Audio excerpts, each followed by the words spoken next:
Hi guys, and welcome back here to the Dev Realm. And if you guys have been following the series, what we did in the last episode is now when we type enter, the system asks us to type our username, and now we can just type our username.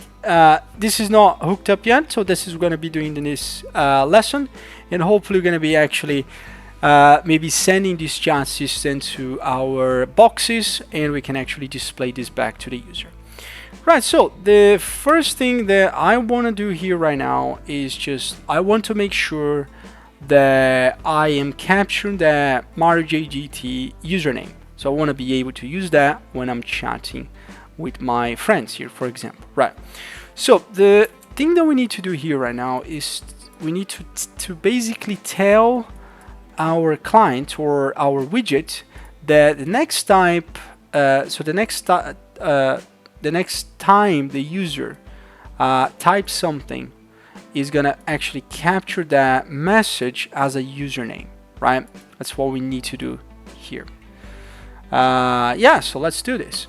So to do that, we are gonna open up here our WBP main chat window, and I'm gonna go back to our graph here, and I'm gonna actually do here, I'm going to create a new variable, and you could create these inside the chat box. Let's do it inside actually the chat box. That I think that looks like a better place. I'm going to create a new variable, which is also going to be inside settings, right? Settings. It's not typing settings. Well, settings. Cool. Whatever. And this we're going to be called is started, or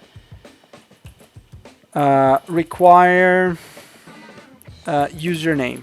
There we go. That sounds like a better name. And this is going to be a boolean. By default, this is true. But what we can actually do here is the following. So on the blueprint here, when we basically say, oh, please user, type your username or whatever, what we can also do is set required username to true, and that will basically set this variable for us. The reason why we need these guys is just that we could also probably get that from the username or whatever, but the reason why we need this is just so we can flag our chat system to say, oh, hello, please, I need your username, right? It's just a quick work around that we can actually do. Right, so now on here, I am gonna delete this part, so I don't need that information for now. And the next thing that I need here is I'm gonna get a branch, right? Let me just create a branch, yeah. And if the username is required, right? What we're gonna do here is that we're gonna get this here. We're gonna make sure that the length returns the number of, yes, that's the one. We're gonna make sure that the length is greater than 3. Yeah. We don't want any user with an empty username, for example. And what we're gonna do here is that we're gonna create another branch right now. Cool. And right now, what we can do here is we can do a print and say, please, we're just gonna say the username he's typing, right? And then we just return that back. If this is false, means that the player has failed our validation. We're gonna call the API message, add a message. And I need more room to clean this up, but that's fine. Now, the message that we're gonna display right now, and just align this a little bit better, is let's just make here a message, and this time we're gonna display system, right? Again, and we're gonna basically say something like, please type a valid user. And what we can actually do here and I started to see that this could be a little bit annoying to keep typing the timestamp over and over again, right? Let's just make sure that thing's a little bit more smart. So in here, I'm just gonna copy this logic here to add the timestamp. I'm gonna even delete it from that, right? Now, when we actually add the message in here, I'm gonna do something really simple here. I'm gonna break that, and if empty, right? And I'm just gonna create here a branch.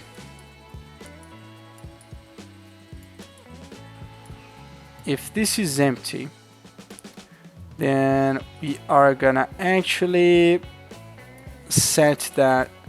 Actually, I think this is not a good idea, because we always want that value to come from the server. So I'm just gonna leave the way it was here before. Yeah, I know it sounds a little bit repetitive, but you kind of want to keep the track from the server. You don't want your client to start to add times and stuff. Right, so anyway, let's go back in here. Let's just paste the stuff here. We're gonna get the timestamp. You can put whatever you want here, but anyway, so if we try to press enter and our string here is empty, we should basically tell a warning to the user. Right, so come here and I'm gonna press enter, and I think, let me double check here why that's working. Is that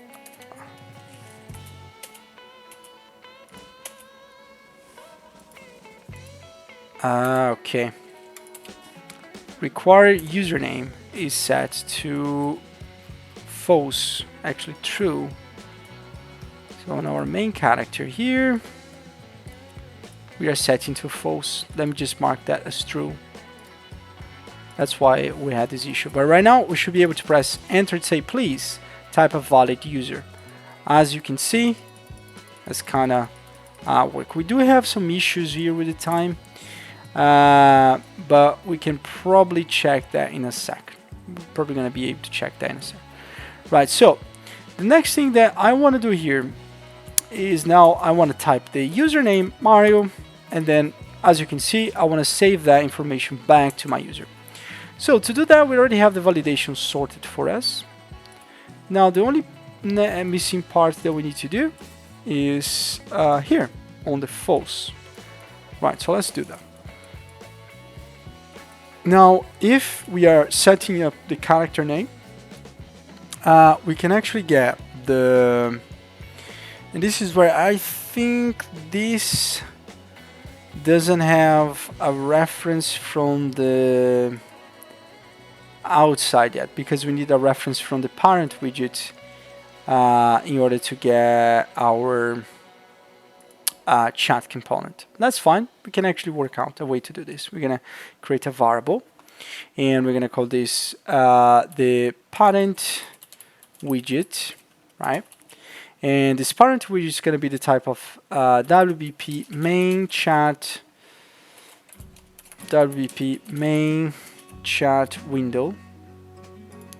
This is gonna be public, and the only thing that we're gonna do here is when we start on the event construct, we're gonna chat the get the chat box, and we're gonna set main or parent widget,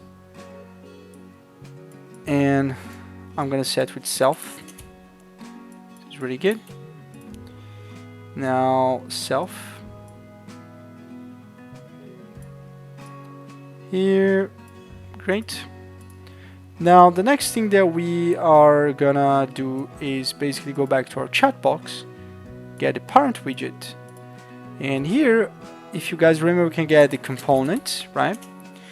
And you guys remember that we have created a method in here which was called what is it, on the event graph, which was to API set user settings.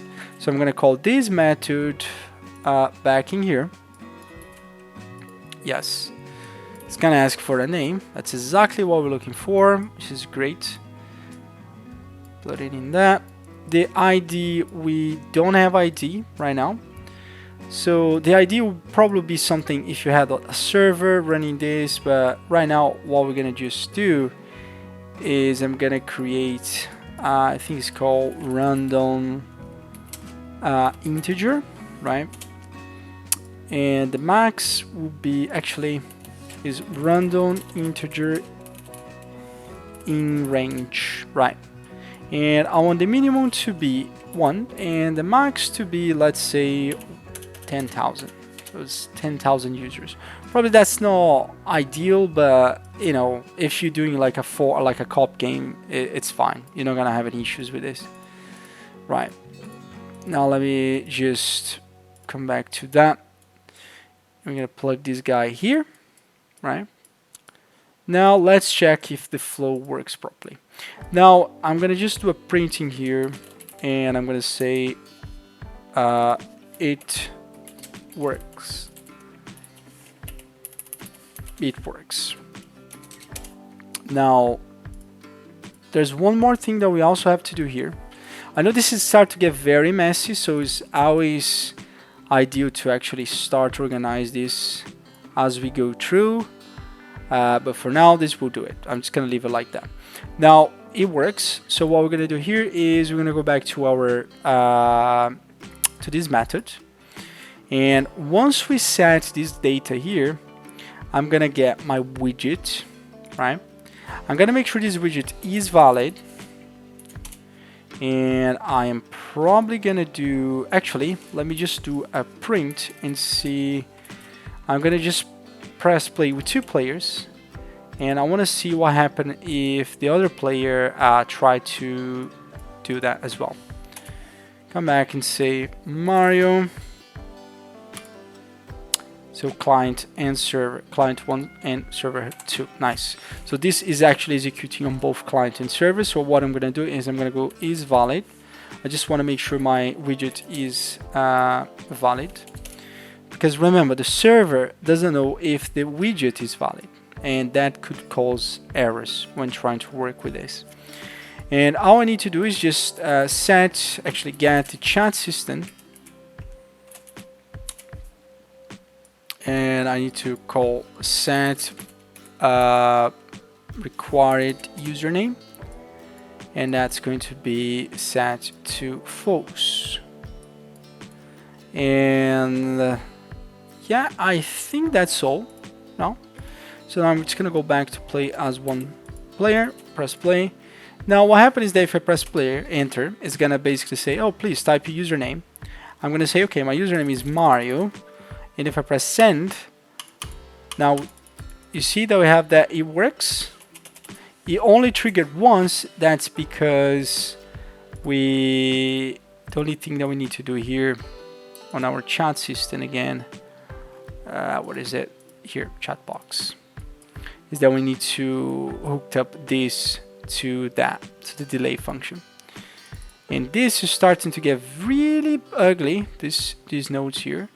I know that we're actually doing a validation here. We could probably collapse all this stuff to a node, but just for the purpose of this video, I'm gonna leave it right there. But now, if I press play and come here and say, you know what, my name is Mario, press enter, as you can see, say it works, which is really, really good. Now, one thing here before we can actually finish this that I just want to do is, I'm just gonna put this line right now. I just want to make sure that once we have typed all this stuff here, I'm gonna get my input system, the input text. I'm gonna get it here, and I'm gonna set the text. Or actually, I think we have reset or clear. We don't have a clear error, but I'm gonna just set text, and I'm gonna set to an empty text, because normally what happens is that every time you press enter, you expect that this will probably be clear. And as you can see, now that it works. Alright guys, so I think, yep, that's everything for these lessons. For the next one, what we're gonna be doing is we're gonna actually be getting the input here and the player. We're gonna actually quickly displaying here just to see if it's working. Then we're actually gonna come with a strategy to save that on the server. We're probably gonna be using a game instance to save those inputs that the player typed. So you're gonna be sending from the controller to the server instance, to the game instance, and then in the game instance we're going to store all that data, and once we have received the information, then what we can do is to replicate to all the other clients once we join. So once again, thank you very much for watching, and I see you guys in the next one.